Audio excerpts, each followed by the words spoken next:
आज आपण कोबीच्या वड्या करूया। मस्तपैकी आणि चमचमीत करायचे बरं का, झणझणीत। कारण ते आता खाताना जरा चांगल्या लागल्या पाहिजेत, परतल्या की ते चांगलं लागतं। आता हा कोबी मी बारीक करून घेतलेला आहे। त्याच्यामध्ये डाळीचं पीठ 1 2 आणि हे 3, लागलं तर एखादं थोडंफार घालायचं। त्याच्यामध्ये थोडे पांढरे तीळ घालून घेणार आहे। भरपूर अशी कोथिंबीर घालायची आहे त्याच्यात।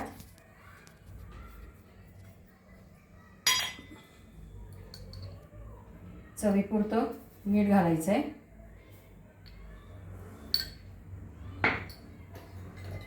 कोणी याच्यात लसूण आलं आणि मिरचीचा ठेचा घालतं। आता उन्हाळा आहे ना, मग मिरची जास्त नको म्हणून आपल्या आलं लसूण नको म्हणून मी तांबडं तिखट पण थोडं प्रमाणात टाकते। हे तांबडं तिखट आणि धने जिऱ्याची पावडर किंवा गोडा मसाला। आपल्या ह्याच्यात धने जिऱ्याची पावडर असतेच, त्यामुळं थोडासा गोडा मसाला घालून घ्यायचा। आणि हळद, म्हणजे हळदीने रंग चांगला येतो त्याला। आणि हिंग, आपला हिंग प्रमाणातच राहिलेला आहे बघा। ह्याच्यात थोडं आपला आंबट जे दही असते की नाही ते घ्यायचं घालून। थोडं वाटीभर घाला, अर्ध वाटी घाला, पण ते घाला त्याच्यामध्ये, छान लागतं ते।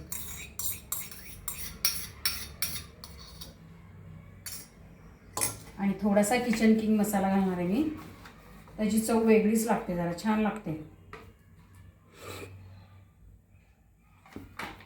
आता हे सगळं मी मिक्स करून घेते, मळून घेते। साधारण जोरात असं मळून घेतलं की कोबीला पाणी सुटतो आणि मग त्याच्यात मळलं जातं। आणि अगदीच जर नाही मळलं गेलं तर थोडं 2-3 चमचे पाणी घातलं तरी चालेल।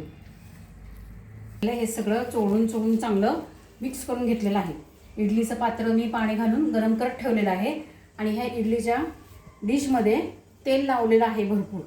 आता त्याच्यामध्ये आपण पांढरं तीळ खाली घालून घ्यायचं हे।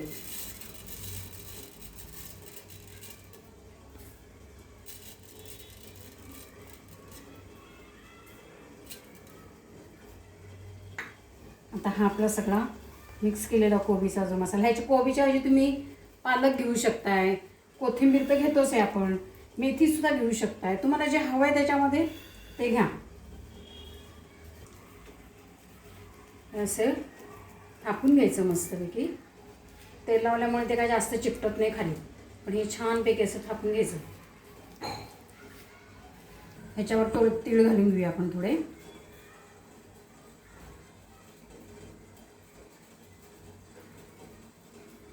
आता हे इडली पात्रात आपण शिजायला ठेवूया।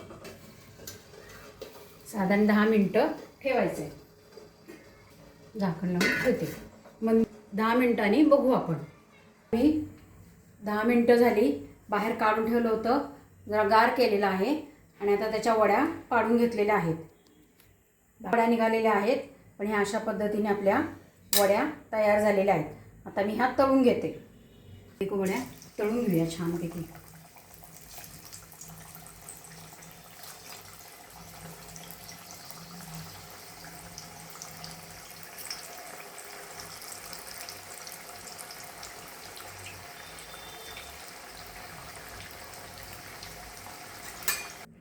आपल्या अशा कुरकुरीत कोबीच्या वड्या तयार झालेल्या आहेत। छान वास पण सुटला आहे आणि कुरकुरीत पण झालेल्या आहेत। मस्त कोबीच्या वड्या तयार झालेल्या आहेत। खा आणि मस्त राहा। घरातल्यांनाही छानपैकी खायला घाला। हे सॉस बरोबर नाही तर चटणी बरोबर खाल्ले तरी चालेल। खा आणि मस्त राहा। घरातलं जेवण जेवा।